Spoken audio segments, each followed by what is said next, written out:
যে ওই এলাকা দিয়া কিন্তু ইটা সবচেয়ে ইয়াবা বেশি আসছে এবং একটা মানে অন্য দেশের একটা যেই বাহিনী হয় তারা কিন্তু পুরা নির্ভর করতেছে এইটার উপরেই।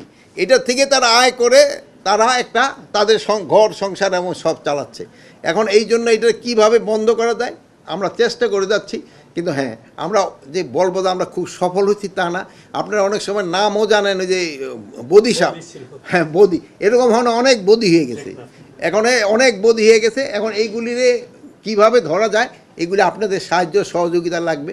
আপনারা এই মাদকের উপরে ভালো ভালো ফিচার, এখন এক ভাই বোন ছেলে মেয়ে সবাই এবং সব স্তরের মানে উচ্চ শ্রেণীরও রয়ে গেছে, মধ্যম শ্রেণীরও রয়ে গেছে। এবং ইন্ডিয়া যে ছোটো ছোটো ইন্ডাস্ট্রি করে তুলছে, কটেজ ইন্ডাস্ট্রি, যেই ফেন্সি ডিলটা আমাদের দেশে আসে ওই ফেন্সি ডিলটা কিন্তু ওরা খায় না।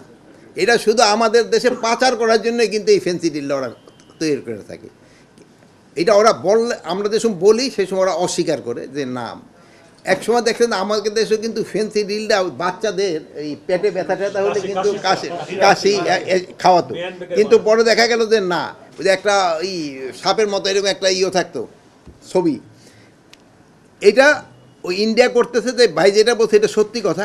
এই জন্য আমি ওই বিজিবি আপনাকে সেদিনও বলছি এই কথাটা, বিজিবি সৈনিকদের অ্যাড্রেস করার সময় সবসময় বলতাম তোরা যদি একটা এই ছেড়ে দিয়ে কী বলে এই ফেন্সি ডিল হয়তো 100-200 টাকা করে পাচ্ছ, বাট এই ফেন্সি ডিলটা যদি তোমার ছেলে মেয়ে বা তোমার কোনো আত্মীয় স্বজন খাবে, তুমি সেই সময় টের পাইবা যে তুমি কী অন্যায় করছো। এটা আমাদের কিন্তু সমাজের সব শ্রেণীর লোকেরই বুঝতে হবে। এটা শুধু আইন শৃঙ্খলার বাহিনী না, যেটা শুধু আইন শৃঙ্খলা বাহিনীর থেকে হয়তো কিছু কিছু বাট অন্যরা যারা ক্যারি করতেছে আর যারা আছে কী জানি বলে গডফাদার, তারা কিন্তু আবার ওই হোটেল ইন্টারকনে বয়ে রয়েছে। এটা আবার আমগোর সাথে চা খেয়ে থাকে, এরা আবার দেখুন আমগোর সাথে ঘোরাফেরা করে। আমি এই জন্য বলছি যে এক ক্ষেত্রে আপনাকেও কিন্তু প্রপার অ্যাকশন নিতে হবে। আমরা খালি কেরিয়ার বই ধরতে পারি, কিন্তু গডফাদারদের কিন্তু খুব একটা ধরতে পারতেছি না। আপনাদের যেভাবে হোক এই গডফাদারদের ধরতে হবে। আপনারা চাচ্ছেন যে হাতিয়ার দেওয়া, আপনাকে হাতিয়ার দেওয়া হয়েছে, আপনারা এই যে 1400 কোটি টাকার এটাও দেওয়া হইলো, তারপরে আপনারা আর কী বলছে সংখ্যা বাড়ানোর ক্ষেত্রে এটাও করা দিব, কিন্তু আপনারা গডফাদার ধরতে হবে। এই কেরিয়ার ধরে কিন্তু লাভ নেই, গডফাদার না ধরলে এটা পুরা বন্ধ হয়। আর মিয়ানমার সেক্টরে আমরা অনেক দিন যাবৎ বলছি, তা আমরা তিনজনই ইনফ্যাক্ট যাওয়ার কথা ছিল।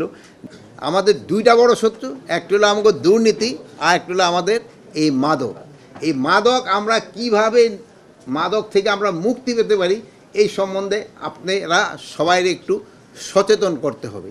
এই বিভিন্ন অনুষ্ঠান করে আমরা সবাই সচেতন যেমন করতেছি, কিন্তু আপনাদের হাত কিন্তু এর থেকে অনেক অনেক বেশি শক্তিশালী। আপনারা যদি একটু সক্রিয় হন, একটু এদিকে খেয়াল রাখেন, তবে আমাদের এই মাদক কিন্তু নিয়ন্ত্রণ করা সম্ভব। এই মাদক শক্তি নিরাময় কেন্দ্র করে সমস্যা সমাধান করা যাবে না। মাদক যেন বাহির থেকে ঢুকতে না পারে এবং যারা ঢুকার সাহায্য করে তাদেরও সংবাদ যদি আমাদের দেন আমাদের জন্য ভালো। এটা যদি আমাদের বাহিনীর লোকও যদি ইনভলভ থাকে আপনারা অবশ্যই দিবেন, আমরা তাদের বিরুদ্ধে আইনানুগ ব্যবস্থা নিব। এই মাদক আমাদের সব সমাজে, আমি সেদিন কারা পরিদর্শনে গেছিলাম, ওখানে দেখলাম এখন আমাদের ভাই বোন ছেলে মেয়ে সবাই ইনভলভ হয়ে গেছে।